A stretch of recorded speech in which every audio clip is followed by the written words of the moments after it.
नमः। मुझे विश्वास नहीं होता कि तुम जैसे विद्वान, तुम जैसे ज्ञानी से भी ऐसी भूल हो सकती है। मैंने तुमसे कहा था कि विरोचन को तुरंत ही हिमालय की ओर चल देना चाहिए था।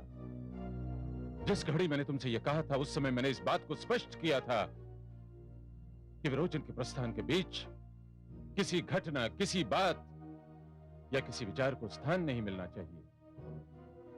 मुझसे भूल हो गई पिताश्री।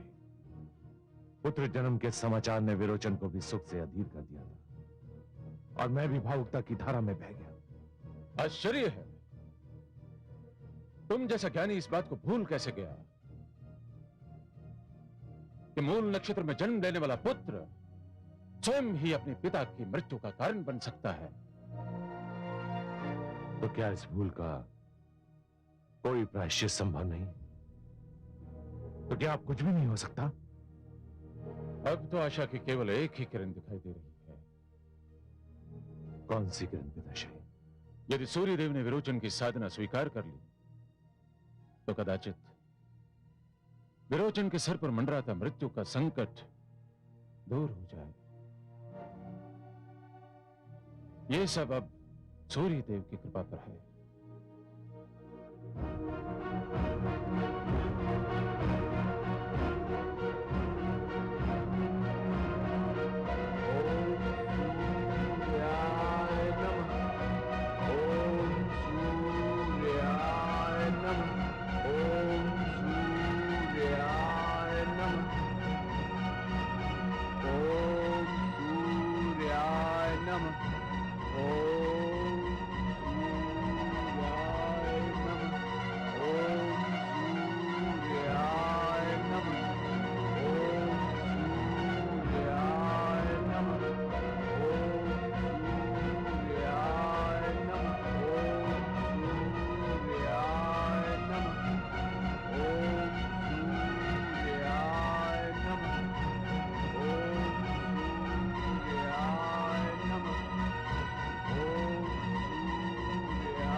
बस करो वत्स, मैं उपस्थित हूं।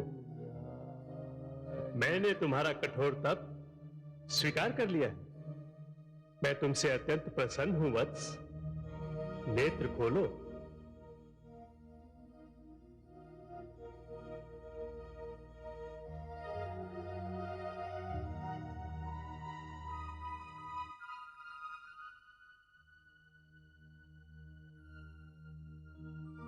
सूर्यदेव,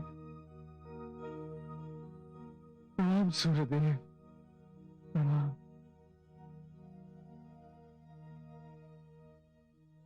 मांगो साधक, क्या वरदान मांगते हो?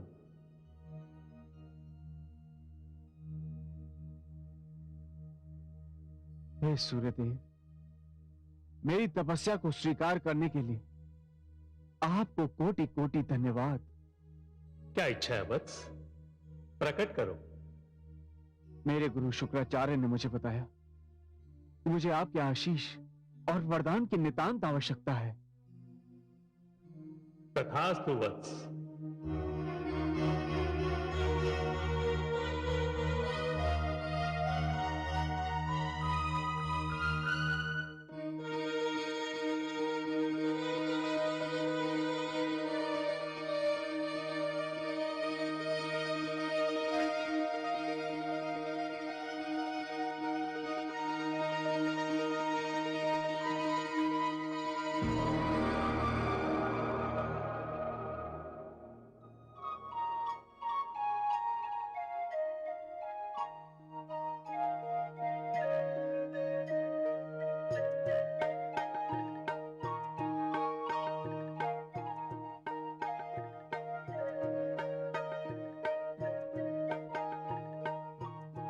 जब तक ये मुकुट तुम्हारे पास रहेगा, तुम्हें अचानक और अकाल मृत्यु का भय नहीं रहेगा। अचानक और अकाल मृत्यु का भय? हाँ वत्स, तुम्हारे गुरुदेव ने कदाचित स्नेह के कारण तुम्हें यह नहीं बताया कि तुम्हारे सिर पर अचानक और अकाल मृत्यु का संकट मंडरा रहा है। उन्हें इसकी सूचना उनके पिताश्री तथा महान ज्योतिषाचार्य भृगु ऋषि ने दी थी। परंतु चिंता मत करो, ये मुकुट अब इस अचानक और अकाल मृत्यु के संकट के विरुद्ध सुरक्षा चक्र सिद्ध होगा। ये तुम्हारी कठोर तपस्या का पुरस्कार है वत्स।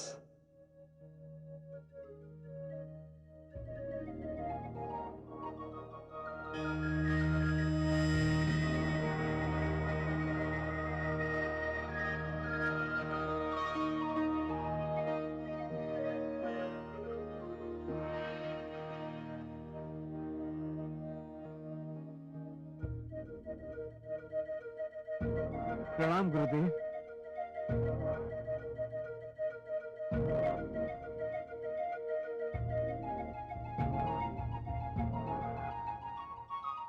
आओ प्रिय शिष्य, तुम्हारा स्वागत है। प्रणाम गुरुदेव, प्रणाम। गुरुदेव, आपकी कृपा से मेरी तपस्या संपूर्ण हुई। संपूर्ण भी हुई और सफल भी हुई, मुझे ज्ञात हो चुका है। हाँ गुरुदेव, परंतु गुरुदेव, आपने तो मुझे इस तपस्या का कारण और उद्देश्य नहीं बताया था। तुमने कारण पूछा भी तो नहीं था वत्स। गुरुदेव, मेरे लिए तो आपका आदेश ही बहुत था। गुरु से उसके आदेश का कारण पूछना मुझे शिष्य धर्म के विपरीत लग रहा था। गुरुदेव, मुझे स्वयं सूर्य देव ने इस तपस्या का कारण बताया। हाँ वत्स, मेरे लिए तुम पुत्र समान हो और तुम्हें बताने में मुझे संकोच हो रहा था कि तुम्हारे प्राणों को संकट है। परंतु गुरुदेव, आपके आशीर्वाद से और सूर्य देव की कृपा से यह संकट टल चुका है। सूर्य देव ने यह स्वर्ण मुकुट देकर मुझे आश्वासन दिया है, यह मुकुट मेरी हर संकट से रक्षा करेगा। मैं बहुत प्रसन्न हूं वत्स, बहुत प्रसन्न हूं। दीर्घायु भव। अब राजभवन में तुम्हारा परिवार तुमसे मिलने के लिए व्याकुल है। तुम्हारा पुत्र भी बड़ा हो चुका है और एक लंबी अवधि के लिए राजभवन से बाहर जा रहा है।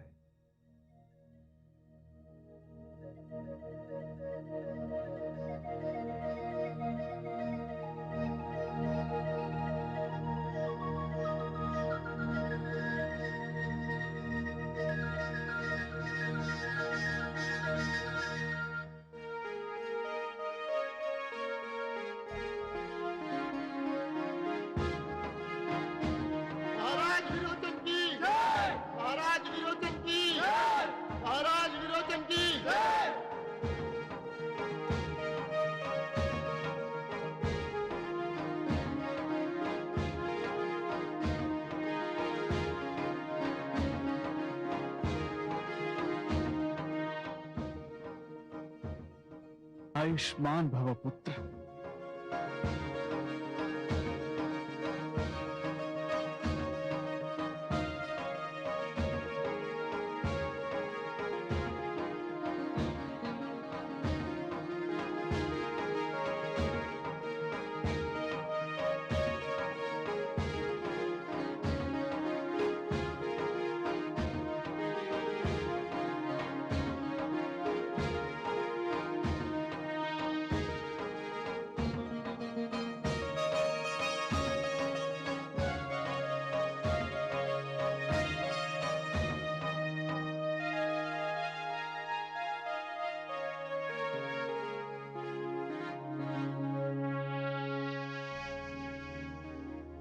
गुरु शुक्राचार्य कह रहे थे कि मेरा पुत्र एक लंबी अवधि के लिए कहीं बाहर जा रहा है।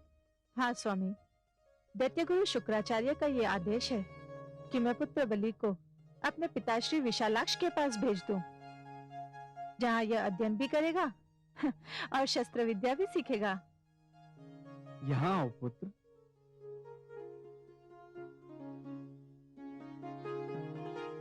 कितना बड़ा हो गया मेरा पुत्र। मैं तो इसे एक नवजात शिशु के रूप में छोड़कर गया था। उस घटना और आज के दिन के बीच 10 वर्ष की लंबी अवधि बीत चुकी है और 10 वर्ष में तो कभी कभी 10 युग भी बीत जाते हैं पिताश्री। सुंदर, अति सुंदर। मेरे पुत्र की वाणी से तो अभी से ही साहित्य का रंग छलक रहा है। विशालाक्षी, मुझे हर्ष हुआ कि मेरी अनुपस्थिति में आपने मेरे पुत्र की शिक्षा दीक्षा में कोई कमी नहीं आने दी। मैं इसकी योग्यता से प्रभावित हूं।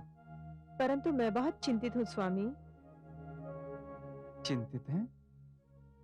क्यों देवी? मुझे अपने पुत्र से कभी कभी बहुत चिंता होने लगती है। चिंता? क्या बात है? मैं समझा नहीं। इसका हाथ इतना खुला हुआ है कि उसमें कुछ रुकता ही नहीं। जो कुछ भी इसके पास होता है उसे तुरंत दान कर देता है। कई बार तो अपने आभूषण दान कर चुका है। एक बार बाहर खेलने गया तो अपने वस्त्र उतार कर एक बालक को दे दिए और स्वयं वस्त्रहीन राजभवन वापस आ गया। पिताश्री, क्या दान देना कोई बुरी बात है? कदापि नहीं पुत्र। महान सम्राट प्रहलाद का पौत्र दान ही नहीं होगा तो और क्या होगा? पिताश्री, क्या दान की कोई सीमा निर्धारित की जा सकती है? दान की सीमा का संबंध दानी के सामर्थ्य से होता है पुत्र। यदि दानी के सामर्थ्य की सीमा नहीं तो उसके दान की भी कोई सीमा नहीं होनी चाहिए। पुत्र, उस सैनिक को देखो जो देश और उसकी सीमाओं की रक्षा के लिए अपने प्राणों तक का दान दे देता है।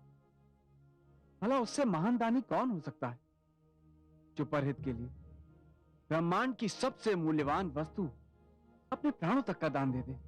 धन्यवाद पिताश्री, मुझे आपसे इसी उत्तर की आशा थी। अब मुझे अनुमति दे। अपने पुत्र के उज्जवल भविष्य के लिए और शिक्षा के लिए मुझे अनुमति तो देनी ही पड़ेगी पुत्र। परंतु मुझे सदैव ये दुख सताएगा कि जिस व्यक्ति को उसके पिता ने अथाह प्यार दिया वो व्यक्ति अपने पुत्र को उसका एक अंश भी न दे सका। हाँ पुत्र, मेरे पिताश्री ने मुझे अपने साथ इस प्रकार रखा जैसे काया के साथ छाया रहती है। परंतु मैं तो तुम्हारे जन्म लेने के दिन ही तुम्हें छोड़कर चला गया था और 10 वर्षों के उपरांत जब लौटा तो तुम्हें विदा करने के लिए मेरी माताश्री ने मुझे आपके अंश का प्यार भी दिया। मैं तुम्हारी माताश्री का अत्यंत आभारी हूं पुत्र।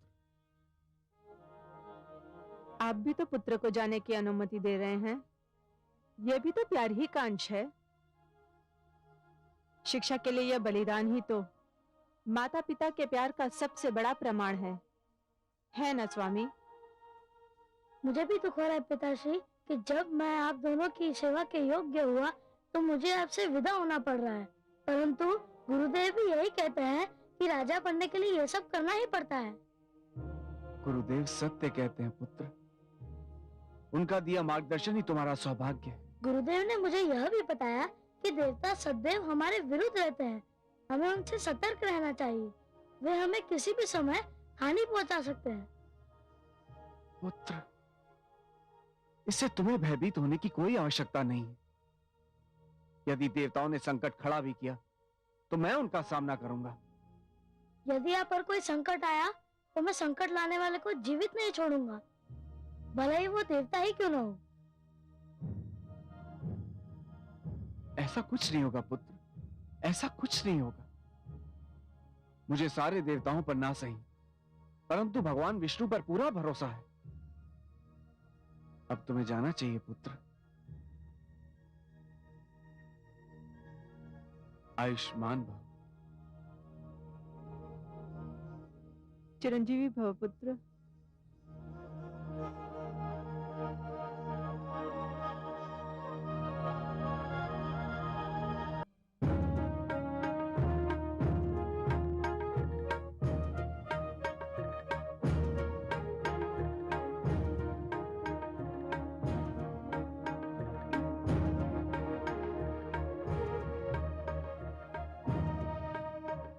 यशस्वी भव।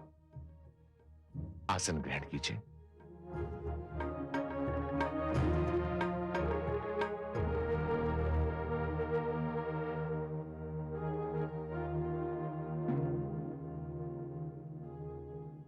असुर लोक के आदरणीय सामर्थगण 10 वर्षों का समय बिताकर आने पर मुझे यह देखकर हार्दिक प्रसन्नता हो रही कि आज भी सभागार में वो लोग उपस्थित हैं जो मेरे पिताश्री महान सम्राट प्रहलाद की सभागार की शोभा बढ़ाते थे। मेरे पिताश्री की सफलता का कारण उनका अपना चरित्र, उनकी अपनी निष्ठा, उनका अपना स्वभाव तो था ही, पर आप जैसे महान व्यक्तियों का योगदान भी था। मैं इस योगदान का आदर करता हूं और इसकी महत्ता को भी जानता हूं, और अब मुझे विश्वास है कि यह महान योगदान मुझे भी मिलता रहेगा। मैं सभागार में उपस्थित समस्त सामंतों, मंत्रियों और सेनानियों की ओर से सम्राट विरोचन को अपने सहयोग और असुरलोक के सम्राट और अपने सिंहासन के प्रति अपनी निष्ठा का आश्वासन देता हूं। सम्राट विरोचन की जय! सम्राट विरोचन की जय! सम्राट विरोचन की जय! सम्राट विरोचन की जय! धन्यवाद महामंत्री, धन्यवाद सामंतगण। आज मैंने सभागार में आपको एक विशेष उद्देश्य से बुलाया है। आप सब तो जानते हैं मेरे पिताश्री महान विष्णु भक्त थे। विष्णु भक्ति की राह में उन्होंने कभी भी किसी से भी कोई समझौता नहीं किया। मैं भी अपने पिताश्री के पद चिन्हों पर चलना चाहता हूं। भगवान विष्णु पर मेरा भी अटूट और अटल विश्वास है, पर यह देखकर मैं दुख की सीमा नहीं रहती जब मेरे राज्य में भगवान विष्णु की कम और दूसरों की अधिक पूजा होती है। इसीलिए मैं आज से यह घोषणा करता हूं कि असुर लोक में केवल भगवान श्री विष्णु की उपासना की जाएगी। केवल वही हमारे पूज्य हैं, उनके अतिरिक्त किसी और को पूजनीय नहीं समझा जाएगा। भगवान श्री विष्णु के अतिरिक्त किसी और की पूजा या यज्ञ में किसी और का नाम आज से वर्जित घोषित किया जाता है। गुरुदेव, क्या आप मेरी इस घोषणा से सहमत हैं? सर्वथा सहमत हूं महाराज। धन्यवाद गुरुदेव, आपकी सहमति ने मेरी घोषणा को बल दे दिया है। समस्त असुरलोक में घोषणा कर दी जाए, ना ही भगवान विष्णु के अतिरिक्त किसी की पूजा होगी और ना ही यज्ञ में किसी को भाग दिया जाएगा।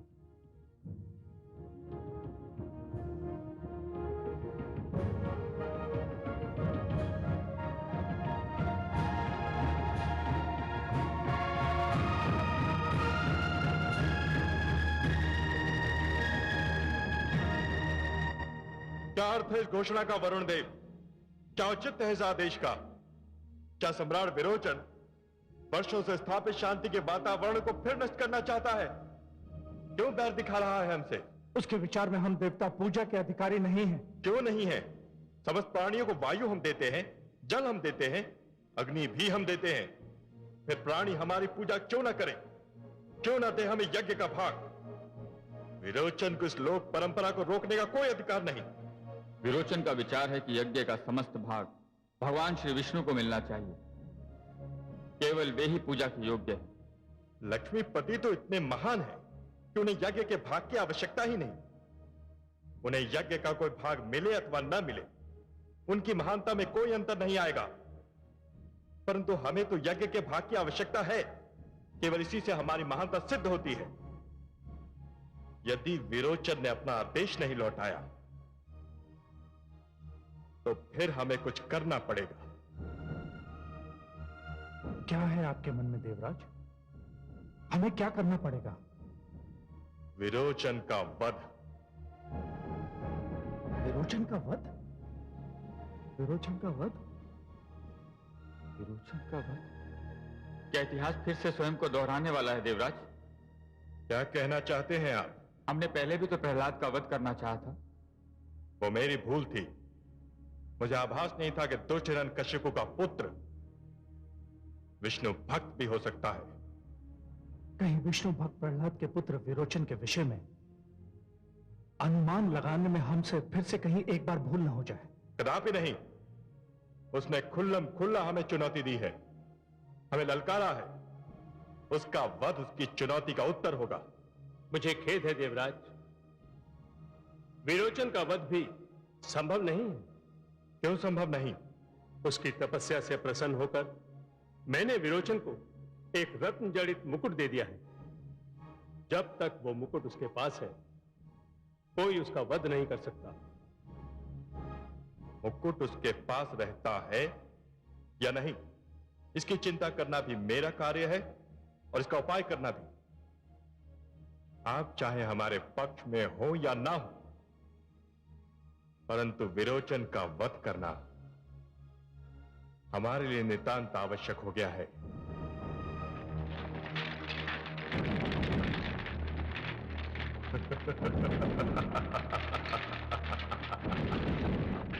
हे विष्णु, इस बार तो मुझे कुछ करना ही नहीं पड़ा। परिस्थितियां स्वयं विरोचन को वहां ले आई जहां मैं उसे लाना चाहता था, और ये एक घोषणा ही तुम्हारी और देवताओं की एकता भंग करने के लिए पर्याप्त है। और यदि ये एकता भंग हो गई, तुमको नीचा दिखाने की मेरी हार्दिक इच्छा पूर्ण हो जाएगी।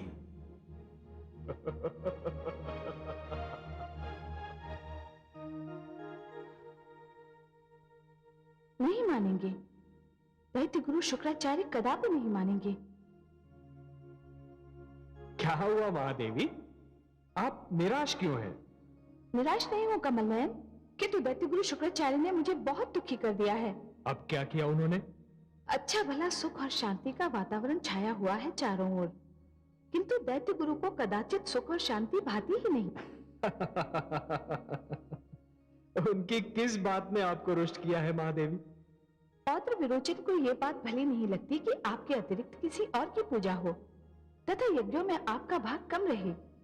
दैत्य गुरु तो उसे समझाने के स्थान पर उसे भड़का रहे हैं कि अपने राज्य में होने वाले यज्ञों में केवल आपका भाग रहे, अन्य देवताओं का नहीं। इस प्रकार वो एक ओर देवताओं और असुरों के बीच तो दूसरी ओर आपके और अन्य देवताओं के बीच तनाव उत्पन्न कर रहे हैं। जहां तक मेरा संबंध है महादेवी, मुझे यज्ञ में अपने भाग की ना तो कोई चिंता है और ना कोई आवश्यकता। पर आज तक तो यही होता रहा है कि हर यज्ञ में देवताओं का और आपका भाग रहता है। वर्षों से चली आ रही इस परंपरा को बदलने की क्या आवश्यकता है? आवश्यकता तो नहीं है, परंतु जैसा मैंने कहा महादेवी कि यह प्रथा अवश्य बन गई है, परंतु यज्ञ का इन बातों से कोई सीधा संबंध नहीं।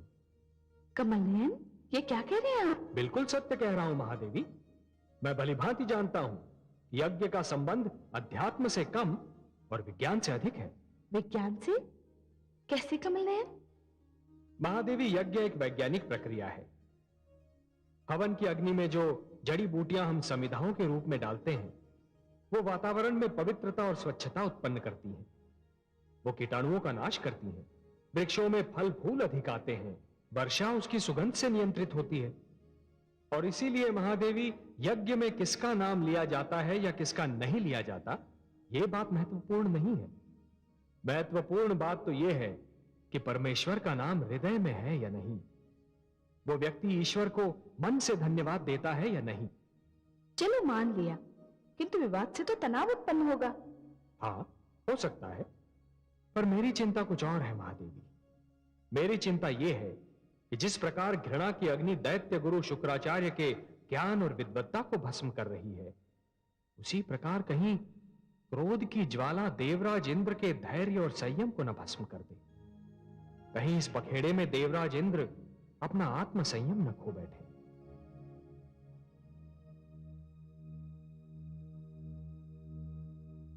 महाराज, महाराज, क्या बात है महारानी, बहुत प्रसन्न लग रही हैं।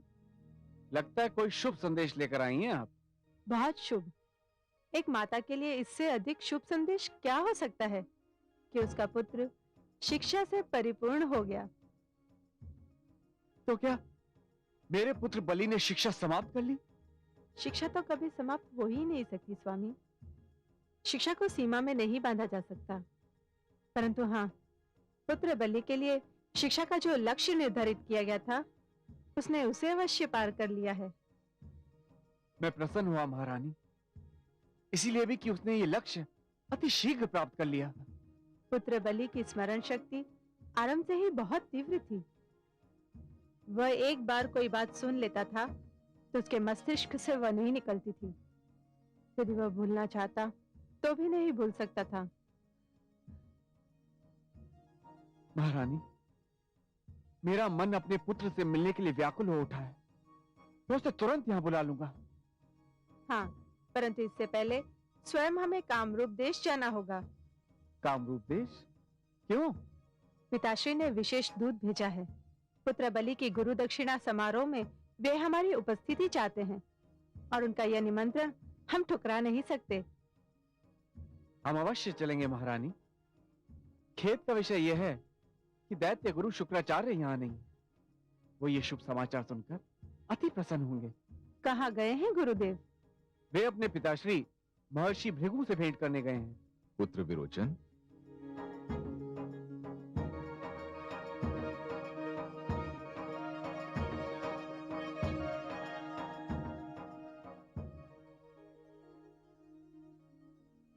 प्रणाम तायाश्री। अखंड सौभाग्यवती भव। प्रणाम तायाश्री। आयुष्मान भव।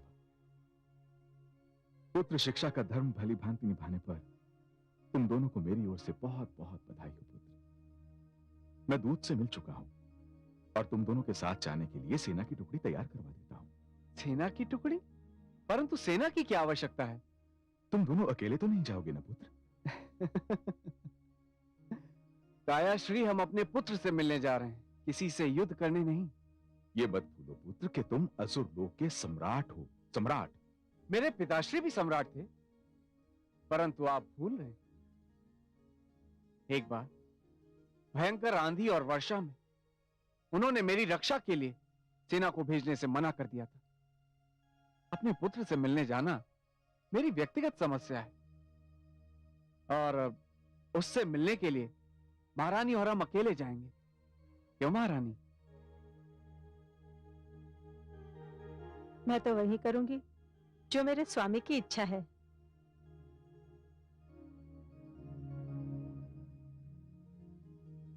तुम्हारा कल्याण हो। जाओ।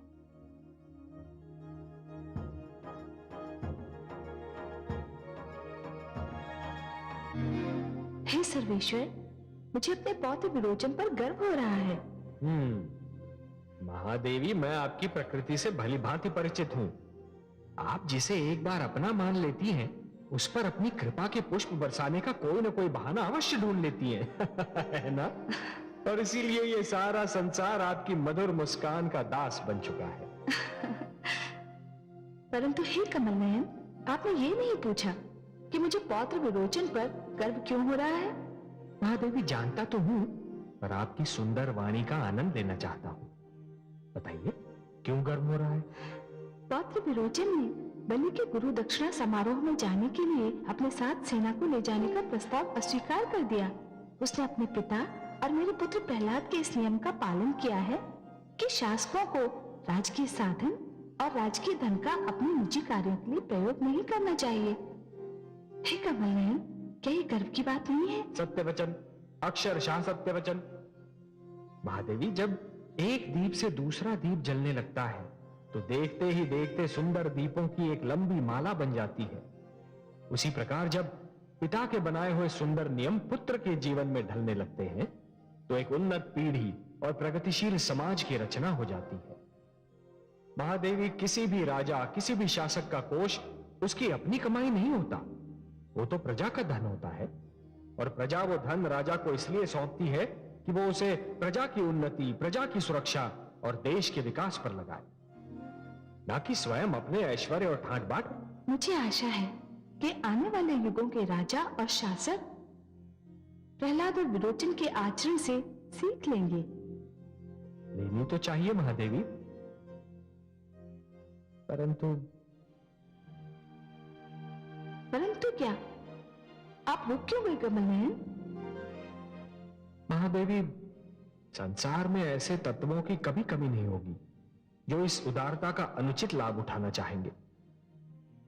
अर्थात आज भी नहीं है। और आप फिर बोलते बोलते रुक गए कमल नयन। आप खुलकर बताइए ना। महादेवी, मैं आने वाले दिनों और कुछ घटनाओं की पदचाप सुन रहा हूं जो मुझे व्याकुल कर रही है। किन दिनों और किन घटनाओं की ओर संकेत कर रहे हैं आप, जो आपको व्याकुल कर रहे हैं? कमल नयन, मैं आपकी अर्धांगिनी हूं। आप और मैं एक मुख पर दो नेत्रों के समान हैं। तो ये कैसे संभव है कि दृष्टि किसी वस्तु पर पड़े और उसका प्रतिबिंब केवल एक नेत्र में दिखाई दे और दूसरे से छिपा रहे? आपकी व्याकुलता में भागीदार बनने का मुझे अधिकार है। कमल नयन, मुझे बताइए ना क्या होने वाला है। नहीं बता सकता, पर सत्य पूछिए तो मैं जानता भी नहीं हूं महादेवी, क्योंकि यह ब्रह्मा का अधिकार क्षेत्र है। उन्होंने किसके भाग्य में क्या लिखा है ये तो वही जाने। महादेवी, जिस प्रकार आंधी आने से पहले क्षितिज का रंग बदलता है और उस बदलते हुए रंग को देखकर ऋतु विज्ञान के जानकार ये जान लेते हैं कि आंधी आने वाली है, उसी प्रकार मुझे भी वातावरण का रंग बदलता हुआ दिखाई दे रहा है। विरोचन ने देवताओं की पूजा बंद कराने का आदेश देकर देवताओं ने खलबली मचा दी है। कमल नयन, पूजा तो मन से होती है, मन में होती है। शेष सब तो रीतियां हैं, रूढ़ियां हैं, जो कभी कभी कोरा आडंबर और ढकोसला दिखाई देते हैं। आप सत्य कह रही हैं महादेवी, पर इसका क्या किया जाए कि कुछ लोगों को कोरा आडंबर और ढकोसला ही प्रसन्न करता है।